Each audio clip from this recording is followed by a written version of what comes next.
મહેસાણા જિલ્લાની પડારિયા ગ્રામ પંચાયતની ચૂંટણીનું પરિણામ અત્યંત રોમાંચક અને રસાકસી ભર્યું રહ્યું. રતનસિંહ ચાવડાએ માત્ર એક મતના અંતરથી વિજય બન્યા છે. તો રતનસિંહ ચાવડાએ માત્ર એક મતના અંતરથી સરપંચ પદે વિજય મેળવી ગ્રામજનોમાં ઉત્સાહની લહેર ફેલાવી છે. આ ચૂંટણીએ એક મતનું મહત્વ અહીંયા સ્પષ્ટ કર્યું છે, જે ગ્રામ્ય સ્તરે લોકશાહીના મૂળને વધુ મજબૂત બનાવે છે. ચૂંટણીમાં બંને ઉમેદવારો વચ્ચે રસાકસીનો માહોલ જોવા મળ્યો હતો. તો અંતિમ મતગણતરીના પરિણામે રતનસિંહ ચાવડાએ નજીવા અંતરથી વિજય હાંસિલ કર્યો છે. આ જીતે ગામમાં ભારે ઉત્તેજના પેદા કરી છે અને ગ્રામજનોમાં ચૂંટણીની ચર્ચા ચારેકોર ફેલાઈ રહી છે.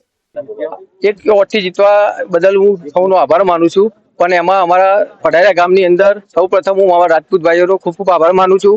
એની અંદર અમારા પ્રજાપતિ સમાજ, પછી બ્રાહ્મણ સમાજ, રાવણ સમાજ, પછી ન્યાય સમાજ, પછી દરજી સમાજ, હરિજન સમાજ, પછી રબારી સમાજ અને દંતાણી સમાજ, એ સૌએ પણ મને સાથ સહકાર પૂરેપૂરો આપ્યો છે. અને એમાં અમારા ઠાકોર સમાજના લોકોએ પણ મને સાથ સહકાર આપ્યો છે. એ બદલ હું સૌનો ખૂબ ખૂબ આભાર માનું છું. કયા તાલુકાનું કયું ગામ છે અને કેટલા વોટોનું? મારું ગામ પડારિયા, તાલુકો જિલ્લો મહેસાણા. કેટલા વોટ છે? અમારા ટોટલ 8 વોટ છે. 8 વોટ. કેટલા વોટ વોટિંગ છે? 2041 નું વોટિંગ થયું અમારું ટોટલ. 933 વોટ અમને મળે. કેટલા ઉમેદવાર હતા સર? 2 ઉમેદવાર હતા. 2 જ ઉમેદવાર. અમે એક મતે અમે વિજય.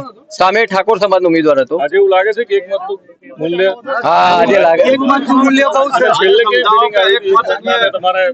એક મતનું મૂલ્ય આજે સમજાયું મને. તમને કેવી ફીલિંગ આવી હતી? 800 જીતશું એવું લાગતું? હા, એવું લાગતું હતું કે છેલ્લા ટાઈ બી પડી શકે એવું લાગતું હતું. ના, રિકાઉન્ટિંગ નહીં મળે. તરુણ પ્રજાપતિ સાથે ચક્રવાત ન્યૂઝ, મહેસાણા.